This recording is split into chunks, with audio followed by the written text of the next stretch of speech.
Como seria o Senhor dos Anéis pela perspectiva de um orc? Todo mundo já conhece a história pela visão dos heróis, certo? E os orcs, na maioria das vezes, aparecem como um bando de vilões sem rostos, os lacaios do exército de Sauron. Mas quando a gente ouve as conversas entre Ugluk e Grisnak, ou entre Shagrat e Snaga, dá pra perceber que os orcs não são todos iguais. Eu não recebo ordens de orcs vermes.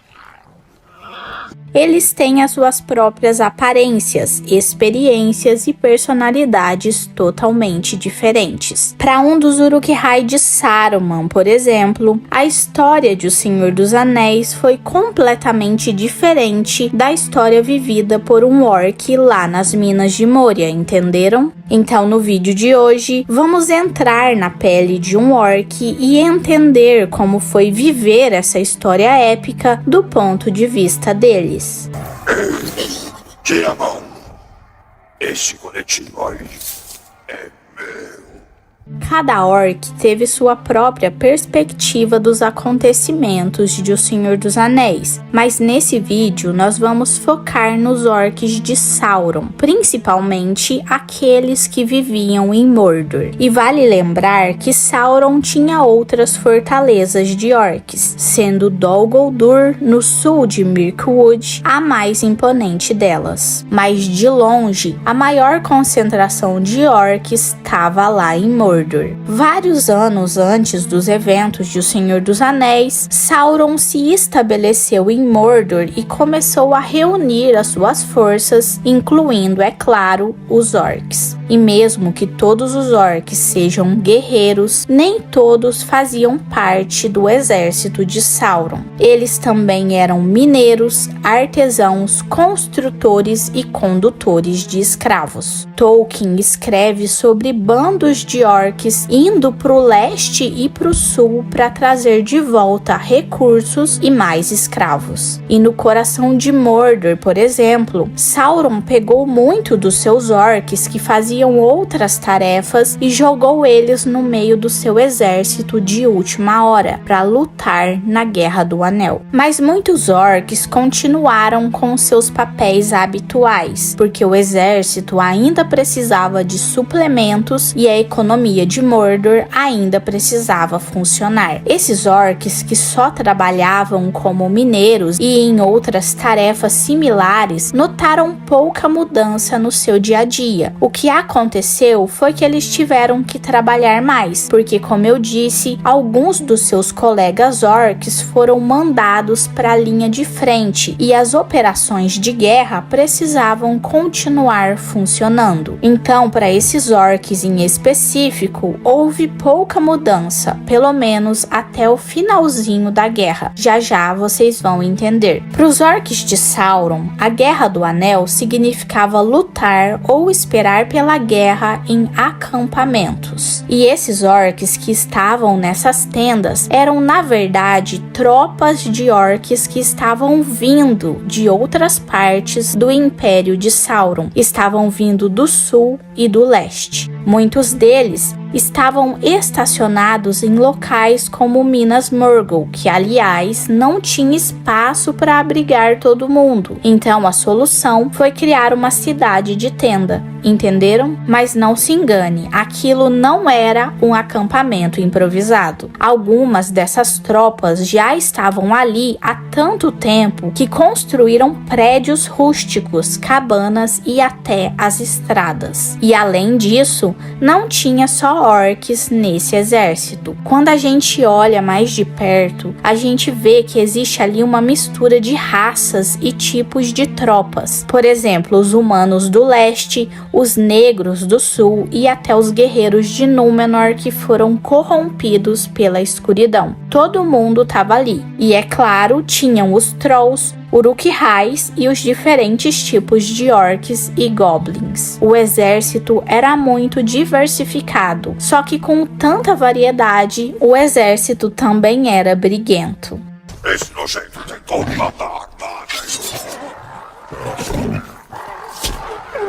O acampamento devia ser um caos, barulhento, fedido, com tropas saindo para missões e outras chegando o tempo todo. Era um ambiente em constante mudança, até que a ordem final veio. Era hora de se mover. A primeira grande ação na Guerra do Anel foi o ataque de Sauron a Osgiliath, a antiga capital de Gondor. O ataque foi uma surpresa, e do ponto de vista dos orcs, o exército foi enviado a toda velocidade de Minas Morgul, que ficava a 30 quilômetros de Osgiliath. E mesmo sendo um movimento importante, foi só com uma parte das forças de Sauron, talvez só com a guarnição que estava estacionada lá em Minas Morgul. A maioria dos orcs provavelmente ficou acampada do outro lado das montanhas. E esse ataque a Osgiliath foi liderado pelos Nazgûl, os espectros do Anel. Todos os 9 estavam à vista, bem visíveis, como parte do plano de Sauron. Ele queria que os inimigos soubessem que os Nazgûl estavam lá antes de mandar eles em uma missão secreta para poder caçar o Anel.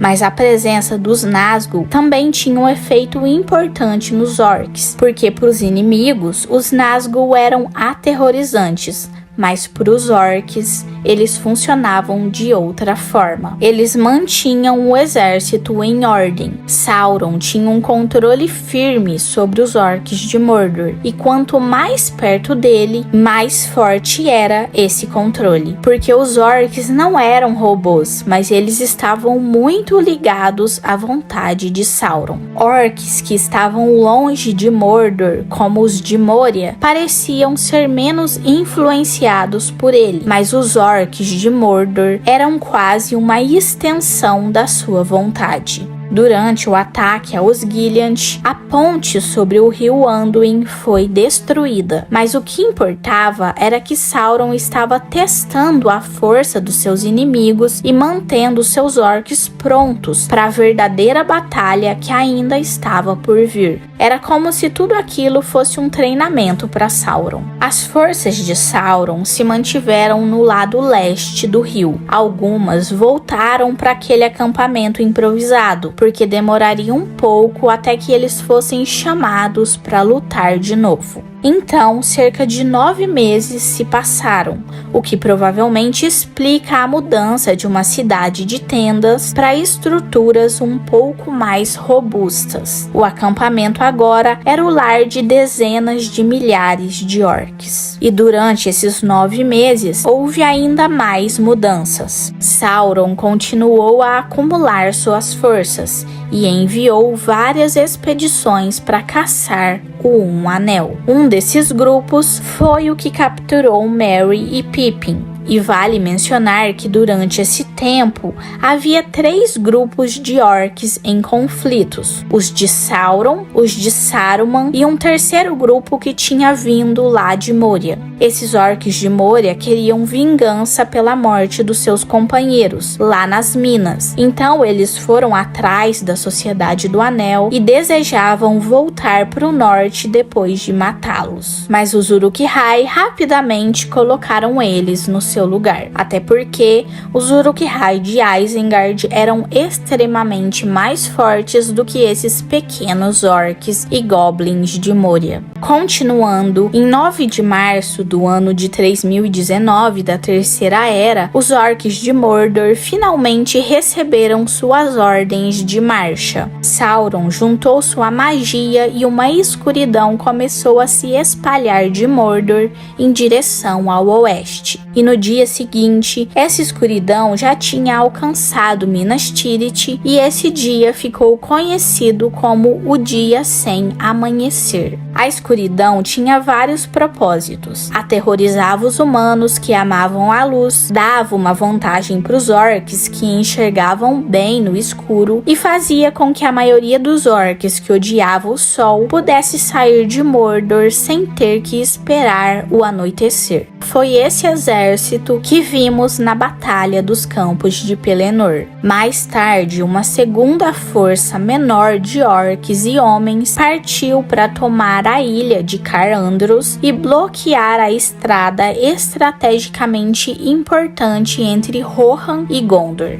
O plano era impedir que Rohan, o forte aliado de Gondor, enviasse reforços para ajudar Minas Tirith. Era um plano sensato, mas os Rohirrim destruíram todos esses orcs. Nos campos de Pelennor, os orcs formaram a maior parte do exército de Sauron, mas também tinha ali um número considerável de humanos e outros, incluindo os Mumakil, os Olifantes e, é claro, os Nazgûl, que desempenharam um papel significativo. E não são elefantes, como tem gente me corrigindo nos comentários, são olifantes. Não sabemos exatamente o que falaram para esses orcs sobre essa batalha, mas podemos supor que foi prometido para eles uma vitória fácil. Primeiro, eles deviam proteger a margem leste do rio Anduin e depois tomar a cidade fortificada de Minas Tirith. Eles tinham os Nazgûl em bestas aladas, trolls de guerra, um ariete mágico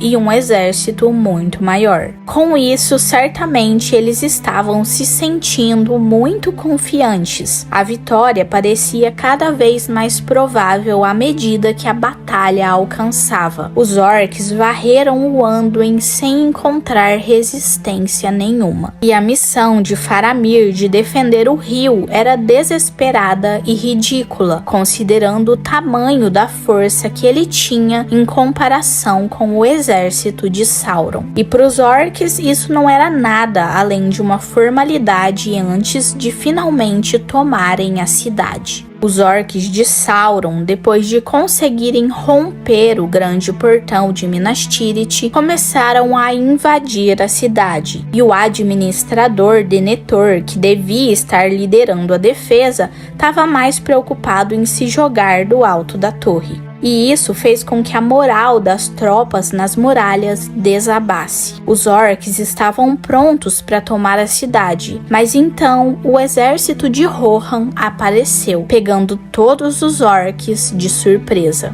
O rei bruxo de Angmar voou para enfrentar essa nova ameaça, eliminando o rei Théoden. Mas ao ser derrotado de forma inesperada, os orcs foram forçados a redirecionarem os seus esforços para a defesa contra os Rohirrim. E pouco depois, Aragorn chegou com as forças do sul. Inicialmente, os orcs estavam pensando que quem estava chegando de barco eram os seus aliados de Umbar, porque o Aragorn deixou as velas negras erguidas, justamente para enganar todos os orcs. E quando os orcs se deram conta do que realmente estava acontecendo, eles já estavam todos mortos. E com o comandante dos orcs morto e com a energia do ataque completamente perdida, muitos orcs lutaram até a morte, enquanto outros recuaram para além do Anduin. É provável que esses orcs que recuaram tenham sido os mesmos que mais tarde atacaram o exército de Aragorn durante sua marcha através de Ithilien, em direção ao Portão Negro. E mesmo que a batalha dos campos de Pelennor tenha sido grandiosa, é importante destacar que apenas uma fração das forças de Sauron estava envolvida nela. A maior parte do seu exército ainda estava acampada lá nas planícies de Gorgoroth ou guardando as fortalezas como Cirith Ungol. Só que quando Aragorn começou sua marcha em direção ao Portão Negro, Sauron ordenou que todas as suas forças se deslocassem para lá para confrontá-lo. E lembra que eu falei no começo do vídeo que esses orcs que estavam acampados só iriam sair de lá no finalzinho da guerra? Então, depressa! Sabem que nós estamos em guerra! Para muitos desses orcs, essa foi a primeira movimentação em talvez um ano, desde que eles foram para Mordor. Durante essa jornada, um grupo de orcs se deparou com Frodo e Sam, disfarçados, e os forçou a se juntarem à marcha. Frodo e Sam conseguiram escapar e seguiram em direção à Montanha da Perdição. E os dois hobbits conseguiram chegar lá em cima sem enfrentarem nenhum tipo de oposição no caminho, o que era um sinal do quão comprometido Sauron estava em enfrentar o Aragorn. Poucos dias depois, o exército de Sauron estava completamente mobilizado e acampado diante do Portão Negro. E depois de uma breve pausa, durante a qual o Boca de Sauron conversou com o Aragorn e Gandalf, o Portão Negro foi aberto e os orcs avançaram. Sauron tinha mordido a isca lançada por Aragorn e seus aliados. Os orcs, acreditando na vitória, atacaram com confiança. Só que quando o anel foi destruído,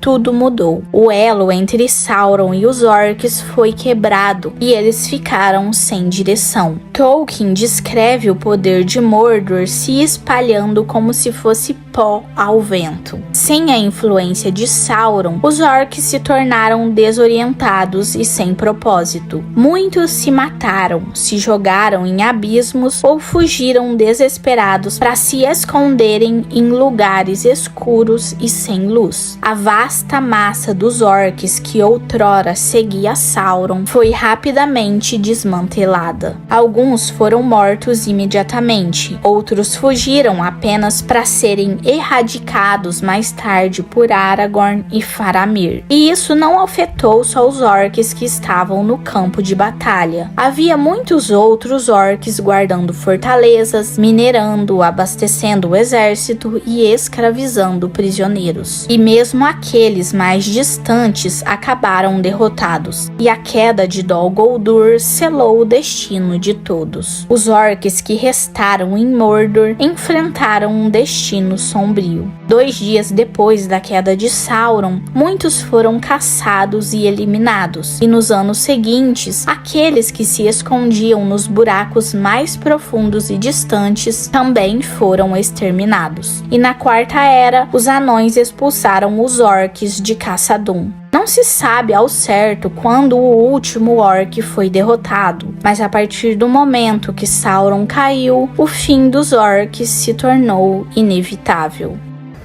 Oh, não.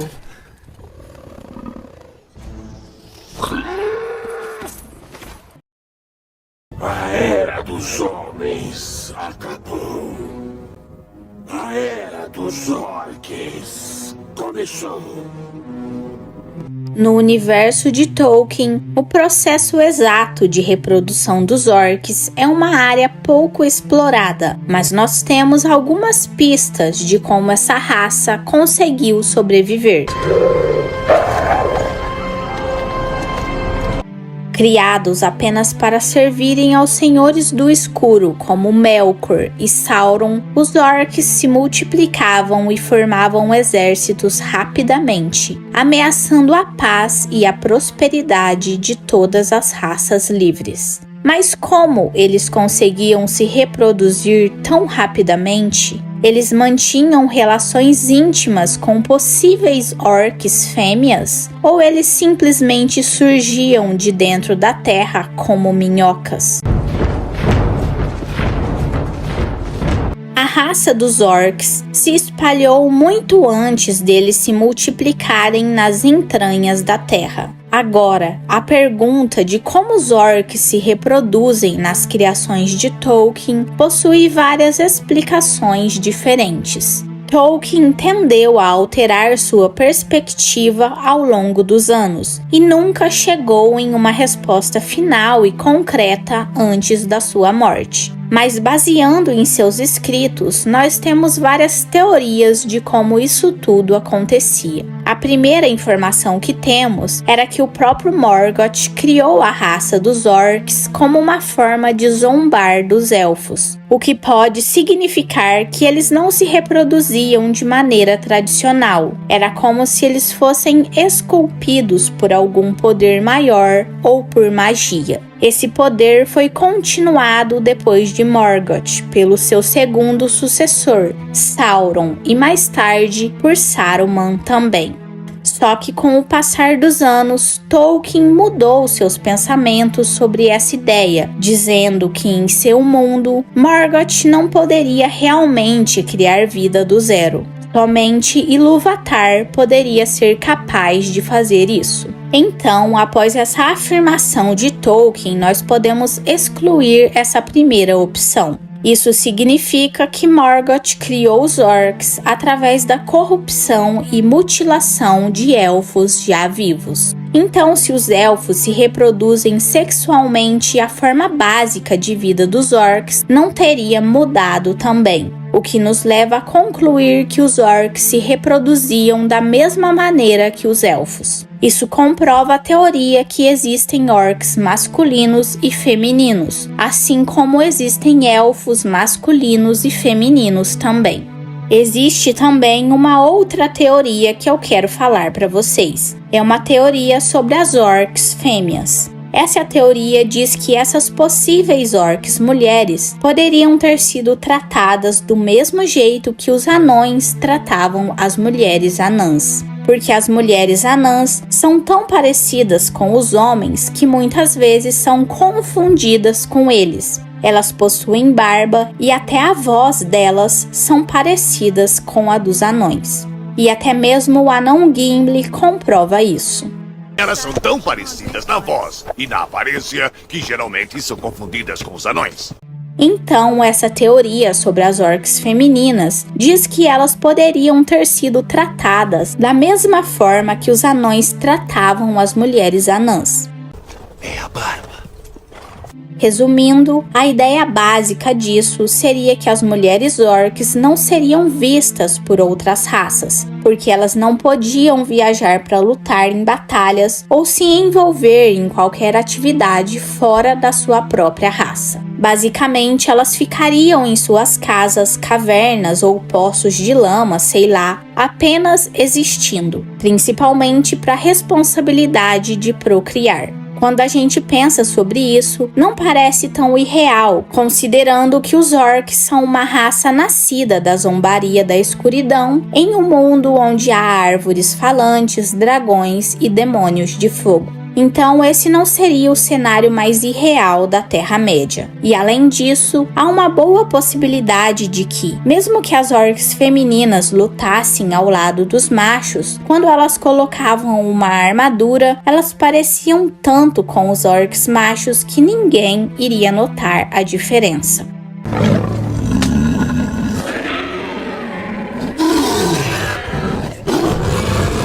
Agora falando sobre possíveis cruzamento entre orcs e humanos. No livro As Duas Torres, vemos os meio-orcs e meio-goblins que Saruman criou. Não sabemos exatamente como ele criou essa raça, mas o que temos certeza é que Saruman não tinha medo de explorar caminhos sombrios para fazer isso, possivelmente iniciando cruzamentos forçados entre orcs e humanos.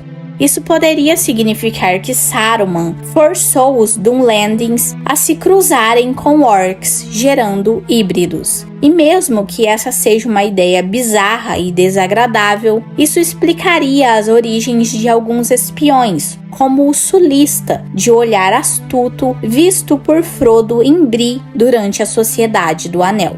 A maioria desses sulistas eram homens comuns, bastante altos e de cabelos escuros, não particularmente malvados, mas havia sim outros horríveis, com rostos de goblins, lembrando imediatamente aquele sulista em Bree, embora ele não fosse tão obviamente estranho como a maioria deles. Isso tudo sugere que a presença de orcs femininas e a criação de híbridos foram possibilidades exploradas nas profundezas da escuridão da Terra-média. Agora vamos falar de mais uma teoria que existe, que é mais uma pergunta do que uma teoria em si.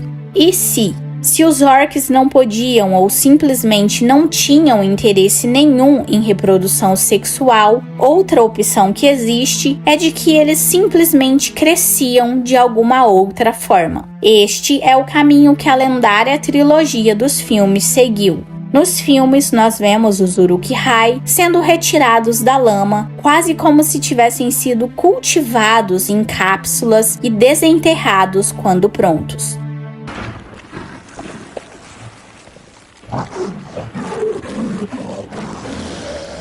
Mas como isso funciona? Seria mágica ou algo como uma receita de poção? Alguns fãs da saga dizem que se você plantar um osso de orc e aguar ele com frequência, vão nascer mais 5 orcs no lugar. Eu sei, isso é besteira e é óbvio que não existe nada confirmado de como Saruman criava os Uruk-hai. Bom, depois de todas essas teorias, se a gente pensar bem, mesmo depois de todas essas mudanças que Tolkien fez em seus escritos, vamos lembrar do começo de tudo, no ponto em que só Ilúvatar poderia criar uma nova vida. Nenhum dos outros Valar, nem Melkor, ninguém mais tinha esse poder. Isso era algo que Melkor invejava profundamente. Então concluímos que era impossível para os orcs serem criados como seres totalmente novos por Melkor, provavelmente nos levando de volta ao ponto de que os orcs são uma zombaria dos elfos, distorcidos de seres belos para os orcs que todos conhecemos e tememos. Dessa forma, eles provavelmente mantiveram seus métodos reprodutivos iguais aos dos elfos. Acho que isso ajuda a esclarecer as coisas, né? Eles eram elfos, torturados e mutilados. Agora tem mais um ponto que comprova essa teoria. Nos livros de O Hobbit, existe um comandante que lidera os orcs, chamado Bolg. E Bolg é filho do orc Azog. Mas pode ser também que quando Tolkien usa a palavra filho, ele não usa de forma literal, o que significa que Bolg era apenas o próximo na linha de sucessão de Azog como comandante. Eu sei, é tudo muito confuso. Mas agora, um último ponto nesse assunto vem de uma carta do próprio Tolkien, escrita para a Sra. Mambi em 1963, em resposta a algumas perguntas que seu filho fez. Na carta, Tolkien menciona que deve ter havido mulheres orcs, mas em histórias que raramente ou nunca vemos os orcs, exceto como soldados de exércitos a serviço dos senhores do mal. Então, naturalmente, não aprenderíamos muito sobre as suas vidas. Então, da boca do próprio Tolkien, vemos que deve ter havido sim mulheres orcs, mas nem ele mesmo sabia muito sobre elas.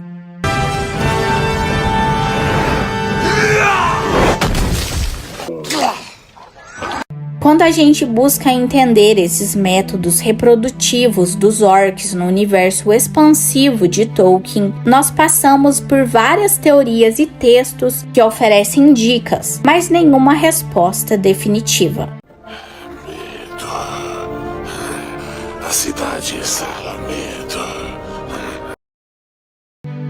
Como os orcs foram criados?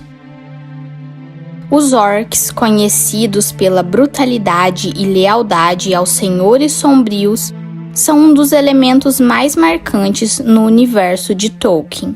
Mas, antes de adentrarmos nos detalhes sobre eles, é crucial entender de onde eles surgiram e como foram criados. Bom, nem mesmo Tolkien tinha uma resposta final para essa pergunta. Então, a versão mais aceita é a de que Melkor, o Senhor das Trevas, sequestrou algum dos primeiros elfos da Terra-média. E utilizando da tortura e seu próprio poder, ele corrompeu esses elfos, transformando eles nos primeiros orcs que existiram, uma vez que ele era incapaz de criar vida por si só. Elfos, torturados e mutilados. Mas é importante falar que essa corrupção não apenas alterou a aparência física dos elfos, mas também deformou suas almas, transformando os antigos elfos em criaturas malignas, os odiosos orcs. A aparência grotesca dos orcs reflete muito no resultado da corrupção deles, com pele escura, olhos flamejantes e dentes afiados. E como servos leais, eles desempenham papéis cruciais nos exércitos de Mordor e entre outras regiões envolvidas pelas sombras. A fidelidade inquestionável dos orcs ao Senhor do Escuro é característica fundamental da identidade deles, pois eles são soldados que obedecem sem muitas perguntas, mesmo que isso os conduza à própria morte.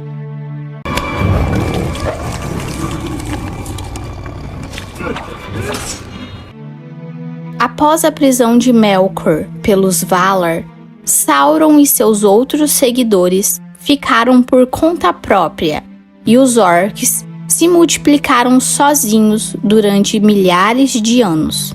E após a queda de Melkor, que agora passou a se chamar Morgoth, os orcs da Terra-média continuaram a servir ao seu novo mestre, Sauron, em números cada vez maiores. Mas espera aí, eles se multiplicavam sozinhos? Então quer dizer que existiam orcs mulheres e que eles conseguiam ter filhos? Os orcs podem ter filhos? Bom, nos livros, como eu disse, é-nos dito que somente a primeira geração de orcs foi criada por Morgoth. As gerações que vieram depois se reproduziram de maneira convencional. Então sim, eles conseguiam se reproduzir e ter filhos. Um exemplo prático disso está nos livros e nos filmes de O Hobbit, onde o líder orc Azog, o Profano, tem um filho tão amedrontador quanto ele.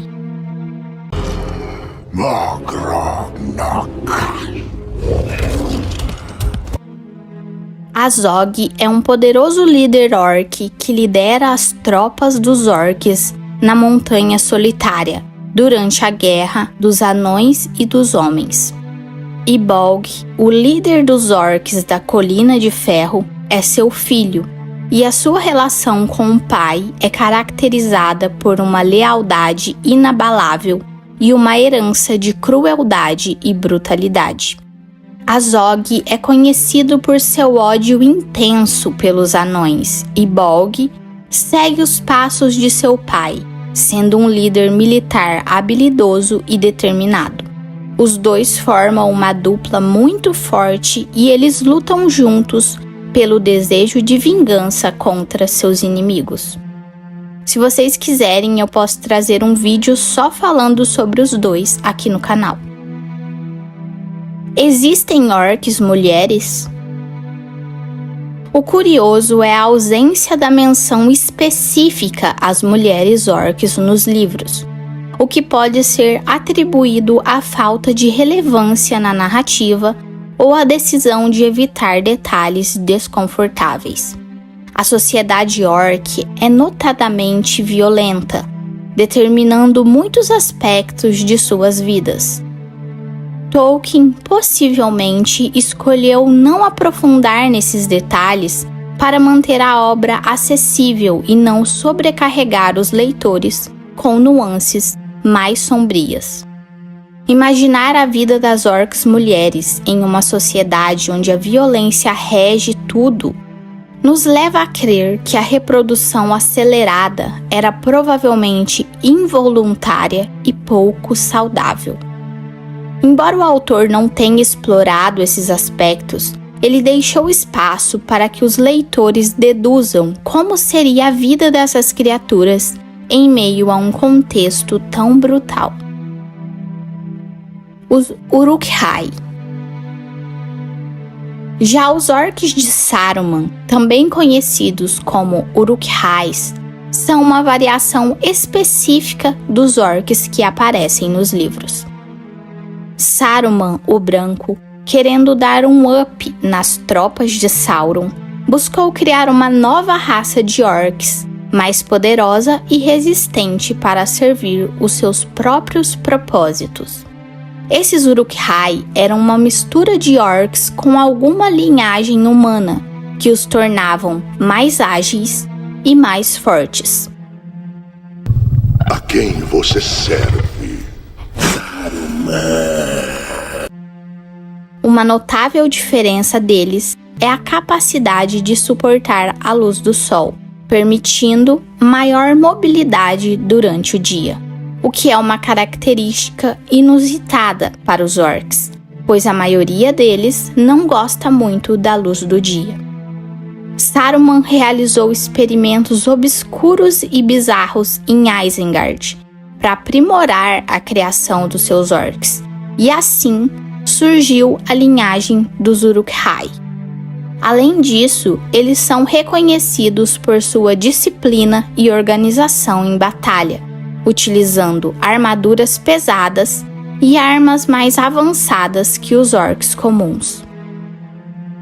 A hierarquia entre os orcs. O sistema hierárquico dos orcs é bem selvagem, digamos assim, onde a sobrevivência é apenas para os mais fortes, fruto da natureza violenta deles. Nas obras de Tolkien, essa realidade é evidente nos livros e nos filmes, onde o trabalho e a diversão dos orcs muitas vezes se entrelaçam. Os mais fracos entre os orcs são frequentemente alvo dos mais fortes, que os veem como presas fáceis ou como obstáculos em seu caminho para o poder.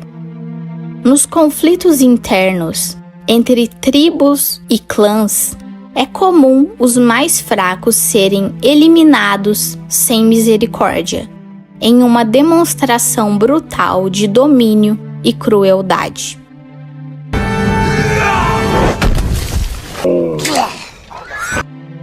Essa dinâmica de violência e opressão está presente em toda a sociedade orc, moldando seus comportamentos e valores de maneira sombria e desumana.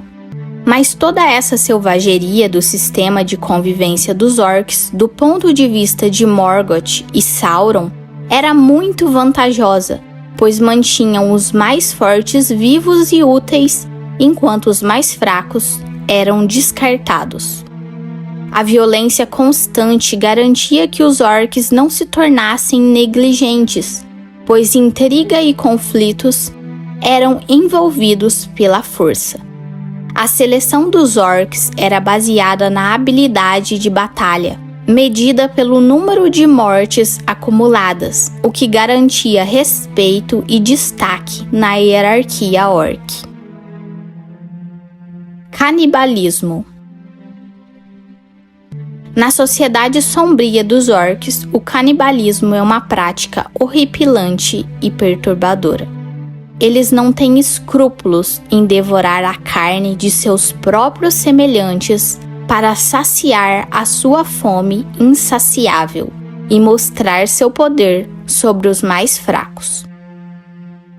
Essa prática sinistra não apenas alimenta seus corpos, mas também alimenta um ciclo de violência e brutalidade, onde os mais fracos são vistos como meros recursos para os mais fortes. Parece que a carne voltou ao cardápio, rapaz! O canibalismo entre os orcs é uma manifestação extrema de sua natureza selvagem e desumana, uma realidade sombria que assombra aqueles que ousam cruzar os seus caminhos.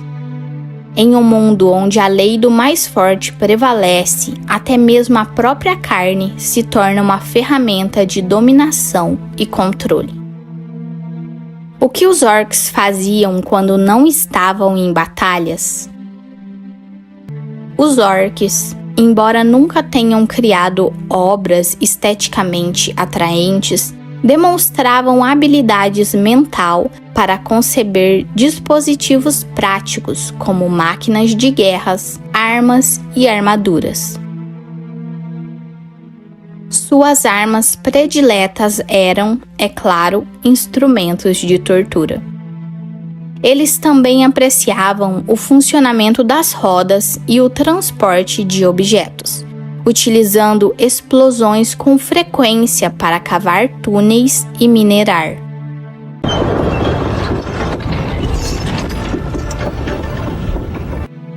Eles eram bastante reconhecidos por sua destreza nessa atividade, embora fossem menos organizados que os anões. E quando faltava mão de obra escrava, eles escolhiam os mais fracos entre eles para realizar tais tarefas. Os escolhidos eram principalmente os oriundos da raça humana, conforme observado por Tolkien. O que os orcs comiam era muito complexo de alimentar a quantidade absurda de orcs no vasto exército de Sauron. Apesar de ser extremamente útil possuir centenas de milhares de orcs para o combate, surge o desafio prático de como prover comida para todos eles. Não comemos nada a não ser esse maldito pão há 3 dias. Mordor, cenário desolado e árido, apresenta um problema adicional para a agricultura. Entretanto, há 3 estratégias para alimentar esse exército colossal.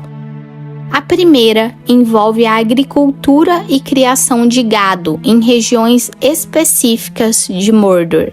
Contrariando a imagem comum de terra devastada, existem sim áreas menos desoladas, como a região de Númenor, que é descrita como semiárida e adequada para plantações e criação de gado. Antes do retorno de Sauron, muitos humanos habitavam essa região, explorando sua terra fértil. No entanto, após o seu retorno, esses habitantes foram escravizados. A segunda estratégia de Sauron para alimentar seu exército envolve alianças comerciais com povos do leste. Essa cooperação é, na verdade, mais uma forma de chantagem, na qual Sauron oferece proteção em troca de tributos regulares, incluindo suplementos e escravos. A terceira e mais sinistra estratégia é o canibalismo. Os orcs, além de atacarem vilarejos humanos para obter alimentos, praticam o canibalismo entre si, como eu já citei anteriormente. Estou faminto. Existem várias outras características que eu posso falar sobre os orcs, e se vocês quiserem uma parte 2 desse vídeo, é só comentar aqui embaixo que eu posso trazer para vocês.